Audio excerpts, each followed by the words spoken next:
Um estudo inédito identificou a presença de medicamentos e drogas ilícitas no estuário de Santos e São Vicente, um dos ecossistemas costeiros mais importantes do nosso país.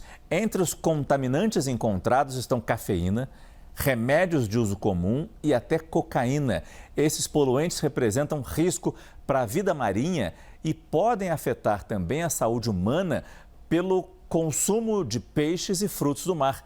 Para falar sobre esse tema no quadro CNN Terra, eu convido o professor Pedro Cortes, analista de clima e meio ambiente da CNN Brasil. Professor, quais são os riscos para a saúde de conviver com uma situação dessa, que não é nem inédita, porque acontece em outros lugares também, né, professor? Boa noite. Boa noite, Márcio. Exatamente.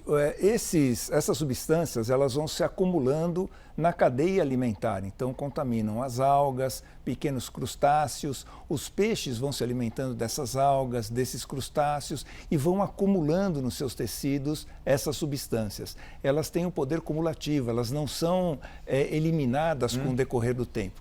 E no final, na ponta extrema, estamos nós, os consumidores de frutos do mar, de peixes, que podemos assimilar essas substâncias com o decorrer do tempo. E aí esse estudo ele chama atenção para um fato muito interessante, importante. A cocaína, ela não é eliminada do corpo humano pela urina como cocaína. Ela é eliminada como um metabólico processado pelo fígado, como resultado do processamento do fígado. Então, o fato de encontrar cocaína na água significa que isso foi perdido durante o transporte pelo tráfico. É material que foi perdido ou descartado por algum motivo pelo tráfico de drogas e foi parar diretamente na água ali do estuário. Tá? Agora, de forma geral, talvez tirando a cocaína então, mas o resultado de exames assim, e o título é Boletim de Poluição Marinha, retrata baixo nível de coleta de esgoto, de saneamento básico, é um reflexo? Então, na Baixada Santista, nós temos dois problemas. Uma parte da população, cerca de 17%, não tem coleta de esgoto porque é aquela população que mora nas palafitas, mora nas comunidades no entorno dos canais. Então, não tem nenhum tipo de saneamento básico.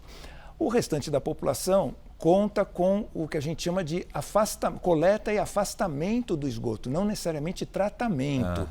Então, há um emissário submarino que leva esse esgoto 4 quilômetros mar adentro.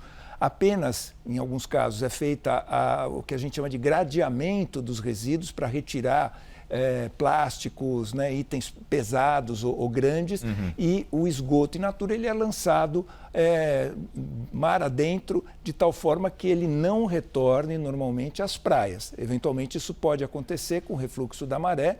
Então a Companhia Ambiental Paulista, a CETESB, faz o monitoramento das praias ao longo do litoral paulista, indicando se elas estão apropriadas ou não para as pessoas entrarem no mar. Agora, isso mostra que realmente o esgoto não tem nenhum tipo de tratamento. E outra coisa, vamos além.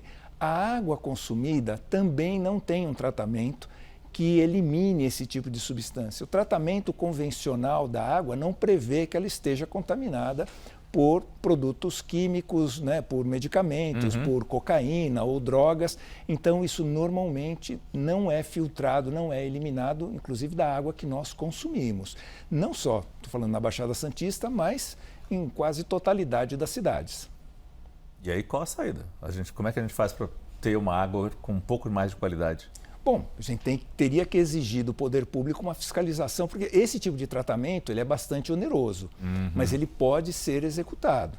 Agora, há níveis de tolerância para o consumo humano. Se o consumo dessas substâncias atinge um determinado patamar, isso demanda uma ação do poder público no sentido de exigir que as prestadoras de serviço de saneamento cuidem desse item também. É isso, que a gente fique atento, especialmente nos períodos eleitorais, né? Sim. Para votar em quem vai fazer obra, em quem tenha feito ou em quem pode vir a fazer. E acompanhar se aquilo que foi prometido na eleição anterior foi de fato cumprido. Porque prometer em época de eleição é fácil, né? É verdade. Esse é o professor Pedro Cortes, analista de clima e meio ambiente da CNN Brasil, sempre com a gente no quadro CNN Terra. Boa noite, professor. Boa noite.